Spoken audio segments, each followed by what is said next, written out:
¿Cuándo te empezaste a interesar por la música electrónica? ¿Cuándo empezaste a escuchar hablar de música electrónica y a conocer? Aquí en Buenos Aires. Ajá.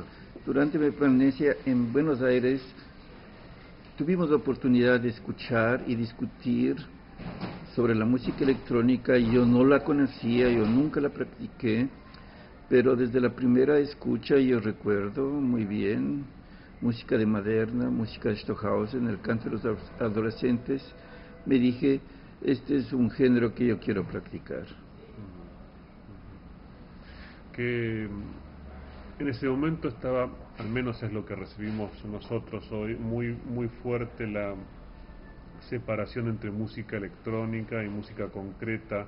¿Cómo te situabas frente a eso o no era tan así en ese momento? Sí, en esa época había pues una casi guerra ideológica entre lo electrónico y lo concreto, y de ninguna manera había pues la síntesis que ahora se conoce como la electroacústica.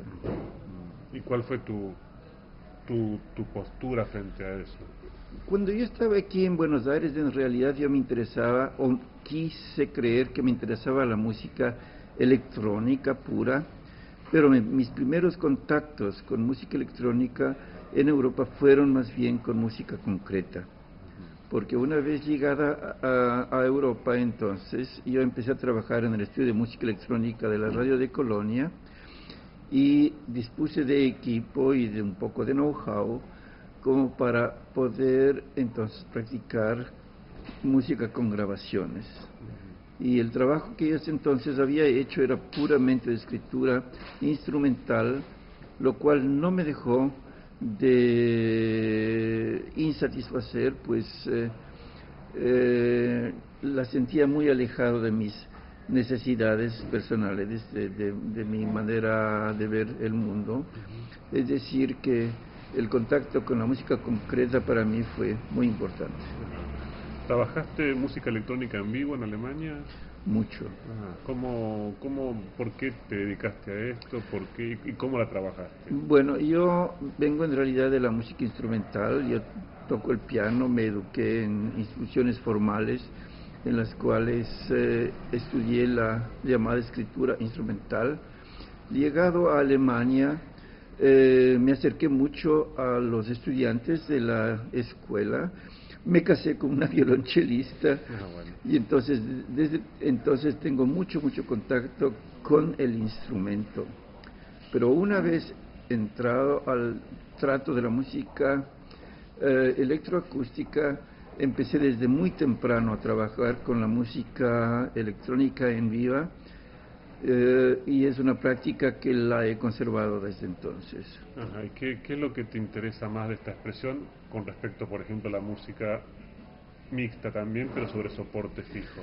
Sí, en principio me interesó, pues porque como digo, el ambiente que vivía era de instrumentos. A lo mejor tengo que contar un poquito más anecdóticamente. Yo trabajé en un principio con Stockhausen, que trabajaba también mucho con música electrónica en vivo, y pasamos a vivir con un grupo de amigos en un pueblito cerca de Colonia que se llama Öldorf. Allí nos radicamos, y una de las características de este pueblito es que tenía un granero muy amplio y que daba cabida a unas 300 personas. Lo adecuamos como sala de concierto, naturalmente solo los veranos, ¿no? Porque el invierno era demasiado frío. Y entonces hicimos, yo creo que una decena de lo que nosotros llamábamos Öldorf Sommernacht Musik, es decir, la música de verano de Öldorf. ¿En qué año fue esto? Eso será, a ver, hacia el 70, es decir, del 68 hasta el 75, por ahí debe haber sido. Y era una situación muy bonita porque teníamos el lugar, y además nos dimos nosotros mismos la manera de hacer todo un estudio. Teníamos un estudio privado, teníamos sintetizadores, teníamos altavoces y público. Entonces hacíamos 3 conciertos por año que empezaron a ser en cierta manera una parte de la vida musical de Colonia, porque muchas de las obras que después pasaban a ser estrenadas por la radio se preestrenaron en nuestros conciertos. Es decir y yo era naturalmente el encargado de la parte de electrónica en viva, entonces tuve mucha experiencia en eso. Bueno, tal vez anecdóticamente otro aspecto fue que con Peter Edwards, el actual dirigente muy famoso y también compositor muy famoso, hicimos un dúo de órganos eléctricos. Entonces, con el órgano eléctrico, después del órgano eléctrico le conectábamos un sintetizador que se le llamaba en esa época un AKS, que era un sintetizador analógico portable. Y entonces tenían pues la posibilidad de generar sonidos electrónicos con los órganos y de transformarlos al mismo tiempo. Y entonces hicimos un dúo y dábamos conciertos como dúo de órganos. Varias composiciones salieron de ahí. Por ejemplo, la tan famosa obra de Peter Edwards que se llama Interval Anterior, que es una de las versiones. De esa experiencia también surgió una obra mía que se llama Nemos Orgel, que sería el órgano del Nautilus. Y también, para sintetizar todo eso, hay una obra inclusive mía de tipo autobiográfico que se llama Öldorf 8, una obra de unos 45 minutos, en la cual resumimos anecdóticamente todo este periodo de trabajo. Ya que estamos en el terreno de lo anecdótico, también te pregunto, porque dijiste Alemania 68 y pensé Contacte, hecha en el 69 y 70. El Contacte es anterior. Es anterior, perdón, 59, sí. 70. Sí, Fue para la época de Mantra. Cuando yo llegué, Stockhausen estaba componiendo Hymnen, los himnos, y después vino entonces Mantra. ¿Y cómo fue la recepción de Mantra en ese momento? Como una obra que saliéndose de las prácticas habituales de Stockhausen. Sí, tal vez me gustaría referirme primeramente, por ejemplo, a Hymnen, que es una obra en la que en cierta manera participé, porque una vez que estaba yo en el estudio, todavía no era asistente de Stockhausen, y sabiendo que yo hablaba el español, entonces grabó mi voz con una secuencia de los colores. Hay una secuencia en Hymnen en que parte de los colores y se habla la palabra rojo en varios lenguajes. La voz de rojo en español es mi voz. Entonces yo recuerdo estar presente en muchos de los ensayos de esta obra, y recuerdo también haber estado en el estreno. Y ya que estamos en la anécdota, en el 69 viajé yo con un colega norteamericano, David Johnson, y presentamos el estreno americano, y sudamericano de Hymnen en Quito. En Quito. Sí, y en un sistema de 4 canales.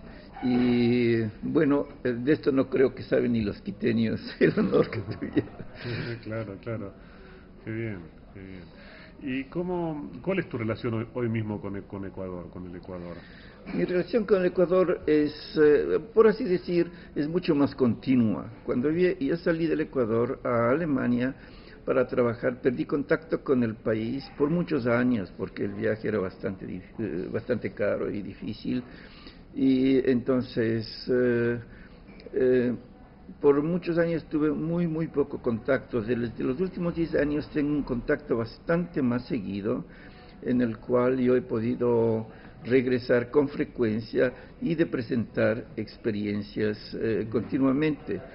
Pero vale la pena precisar pues de que nunca me he podido acercar al país tanto como para poder quedarme o para poder prever la posibilidad de hacer una vida profesional en el Ecuador. Esa situación lastimosamente no es posible, entonces yo sigo radicado en Europa y trabajando ocasionalmente en el Ecuador. ¿Y cómo ves la situación de la música electroacústica en Ecuador con respecto a cómo te fuiste a hoy, por ejemplo? Bueno, es decir, como acabo de manifestar, las primeras manifestaciones las hice yo con mis amigos. Hicimos luego una gira con David, también es posible que sea la misma gira en que se estrenó Hymnen de Stockhausen.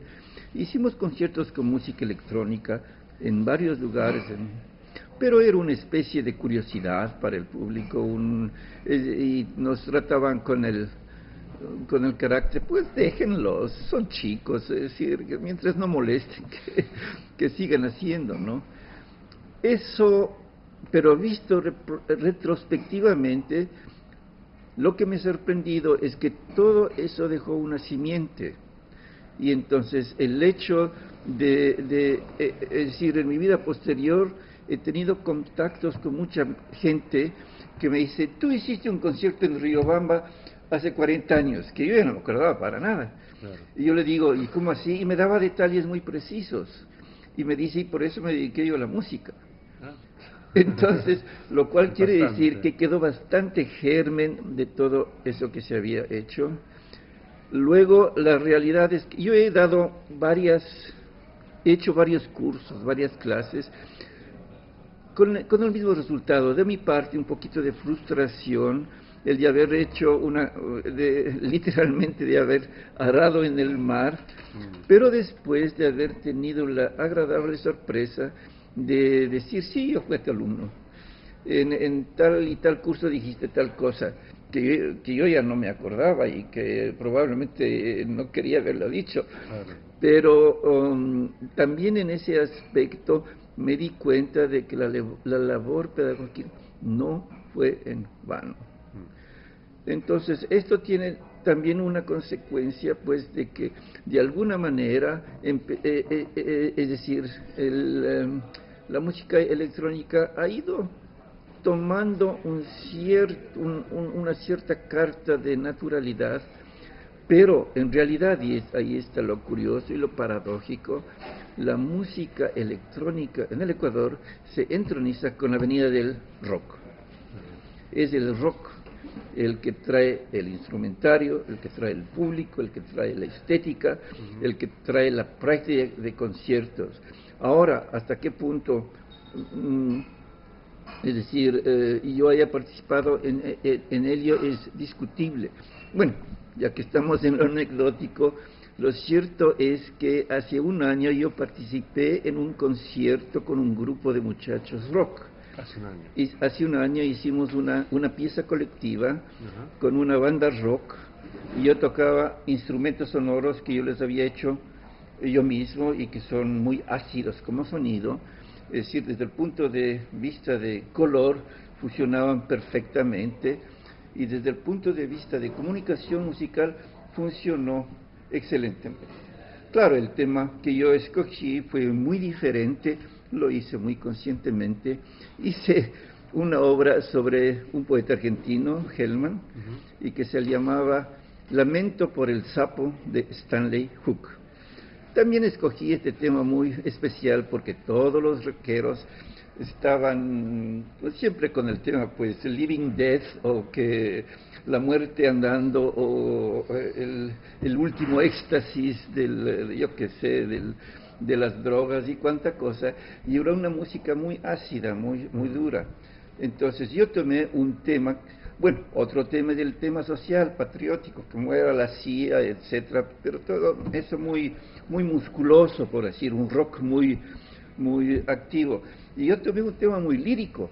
No sé si conocen este poema de Stanley Hook. No lo tengo presente. Es un poema muy lindo en que viene Stanley Hook con un sapito. Y él está con su sapo hasta que muere el sapo, y eso es todo, ¿no?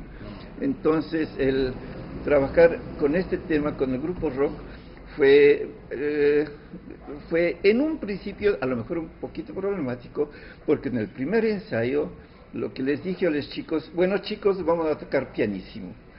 Entonces, a ver, toquemos pianísimo. No, pero es que eso no es pianísimo, y les obligué a tocar pianísimo.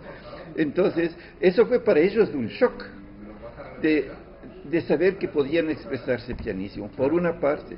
Por otra parte, fue también para ellos un shock el que el rock no tiene que ser músculos y el beat y todo claro. Eso. Para mí, lo lindo fue pues que yo aprendí todo un sistema de comunicación musical que no tenía nada a ver con la notación. Claro. Es decir, que de ninguna manera quiero decir que ellos aprendieron de mí, sino que fue una experiencia mutua, muy gratificante, y naturalmente la base de todo eso era la electrónica, ¿no? Claro. El grupo tenía toda esta amplificación, mi instrumento es también un instrumento amplificado, pero también basado en la electrónica. Ahora, aparte de eso, empieza ya a haber, como en toda Latinoamérica, una formación continua, una formación específica.